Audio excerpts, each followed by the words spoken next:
Et si je te disais que parfois, porter un masque, ce n'est pas une façon de fuir, mais juste une occasion de se sentir plus libre. Parce qu'on associe toujours le fait de porter un masque à la volonté de vouloir cacher qui on est pour de mauvaises raisons, en oubliant que ça peut être aussi l'occasion de jouer, de s'affranchir du regard des autres et de s'amuser à être quelqu'un d'autre, juste pour le plaisir du jeu. Alors, dans cette vidéo, j'avais envie de partager avec toi mon expérience de costumé au Carnaval de Venise, où chaque année, j'enfile mon costume et mon masque pour jouer à être quelqu'un d'autre. Pas pour fuir qui je suis, mais juste pour entrer dans la peau d'un personnage, pour expérimenter une autre façon de se comporter et pour se sentir plus libre. Parce que chaque année sous mon masque, je réalise aussi que dans notre quotidien et de façon plus large, l'occasion de retrouver ces temps de récréation sont rares. Comme si le plaisir de jouer était réservé aux enfants et qu'en grandissant, on avait oublié à quel point s'offrir ce genre de liberté peut faire un bien fou. On grandit avec cette idée qu'il faut être sérieux, responsable, tenir son rôle et que jouer n'est pas fait pour les adultes. Comme si passé un certain âge, s'amuser juste pour le plaisir était devenu une perte de temps, quelque chose de puéril, voire de ridicule. Alors qu'en réalité, il y a quelque chose de profondément libérateur dans le fait de s'amuser, et encore plus quand il s'agit de jouer à être quelqu'un d'autre. À savoir que la tradition du Carnaval de Venise exige que les costumés soient entièrement couverts. Personne ne doit savoir si c'est un homme ou une femme qui se cache sous le costume, ce qui participe à rendre le jeu encore plus mystérieux et excitant. Et les gens sont bien évidemment curieux de savoir qui se cache sous le masque. D'ailleurs, une légende raconte que les bons photographes savent faire la différence entre un homme et une femme rien qu'en regardant ses yeux. Alors bien sûr que derrière notre masque, on ose plus. On se permet d'adopter une attitude différente, d'explorer d'autres façons d'être et de bouger devant mille et un regards sans aucune pression. Par exemple, je ne poserai jamais sur des photos avec des inconnus sans mon masque, alors qu'avec le masque, ça fait partie du jeu. Et dans l'autre sens, la règle est la même, les gens n'auraient aucun intérêt à faire des photos avec moi si je n'étais pas costumé. En fait, quand on joue à être quelqu'un d'autre, on oublie toutes les limites habituelles que l'on s'impose sans même s'en rendre compte. On s'amuse à exagérer une gestuelle, à faire des poses et à se donner une démarche plus affirmée sans se poser mille et une questions sur ce que les autres vont penser. Parce que derrière notre masque, on sait que c'est pas nous, ou plutôt que les autres ne savent pas que c'est nous. Le truc, c'est que la majorité des gens pensent qu'on se cache derrière un masque pour être nous, alors qu'en réalité, on joue, on s'autorise à s'amuser et à profiter de cette liberté qu'on ne se donne pas le reste du temps. Au final, le masque ne nous enferme pas, mais au contraire, il nous permet de nous détacher, de lâcher prise et de profiter d'une petite forme de liberté. Et ce qui est intéressant à souligner, c'est que le plaisir du jeu, on ne le trouve pas que dans un carnaval. Regarde les soirées déguisées, les jeux de rôle ou même le théâtre. La question intéressante à se poser, c'est de savoir pourquoi on se sent si libre et si à l'aise dans ces moments-là. Peut-être parce que devenir quelqu'un d'autre derrière un masque ou un costume, ce n'est pas seulement un jeu, mais carrément une permission. Une permission d'expérimenter autrement sans se soucier de ce que les autres vont penser. Une permission de se détacher de l'image que l'on a de nous-mêmes et de ce que les autres attendent de nous. Il faut dire que dans la vie, au quotidien, on n'a pas souvent l'occasion de se sentir libre. On s'oblige toujours à faire attention à notre façon de parler, de bouger, de s'habiller et même de réagir pour toujours garder le contrôle sur l'image que l'on renvoie aux autres. Et même inconsciemment, on adapte toujours notre comportement à ce qu'on pense acceptable. Alors que quand on porte un masque, toutes ces contraintes disparaissent. Sous un masque, plus besoin de se demander si on va être jugé et si on correspond à ce que les autres attendent de nous. On peut même aller, si on le veut, jusqu'à faire des choses qu'on ne ferait pas en temps normal. On peut dire qu'un masque, c'est un peu comme une expérience grandeur nature. On peut jouer être plus extraverti, plus mystérieux ou plus sûr de soi. On peut même se permettre d'explorer des façons d'être qu'on ne se permettrait pas d'habitude. Certains costumés vous diront même que cette simple permission de jouer à être quelqu'un d'autre leur permet finalement d'explorer en eux des choses qu'ils ne soupçonnaient même pas. Mon expérience à moi est beaucoup plus festive. On peut la résumer à fais la belle et tais-toi. Et pour le coup, c'est pas une blague parce qu'une autre règle du Carnaval de Venise, c'est que les costumés ne doivent jamais parler, toujours dans l'idée de garder le mystère de qui se trouve sous le costume. Mais plus sérieusement, ce que j'aime dans cette expérience, c'est de voir le regard des gens émerveillés quand ils regardent nos costumes. Et ce que j'adore, c'est de voir leur expression surprise et joyeuse quand on leur tend la main pour les inviter à venir faire une photo avec nous. Et puis, à la fin du séjour, on range notre costume et notre masque pour reprendre notre vie d'adulte sage et sérieux.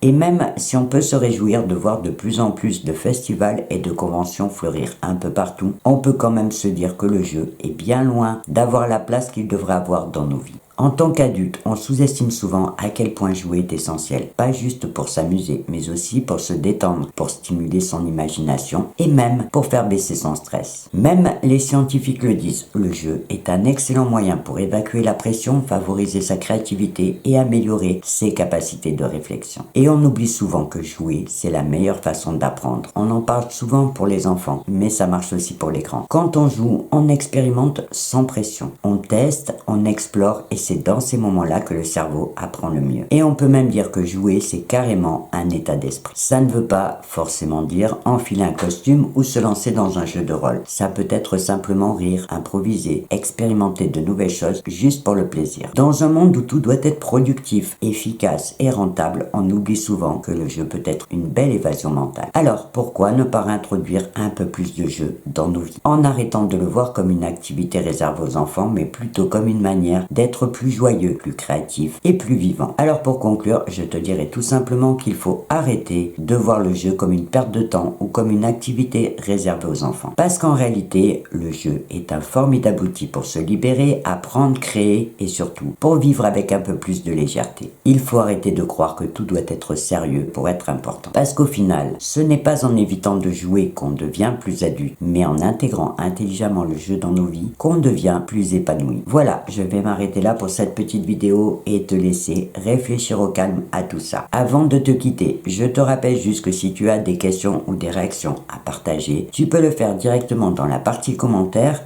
sous cette vidéo et je me ferai bien sûr un plaisir de te lire et de te répondre. Et en attendant ma prochaine vidéo, je te souhaite une belle journée ou une belle soirée et je te dis au revoir et à bientôt.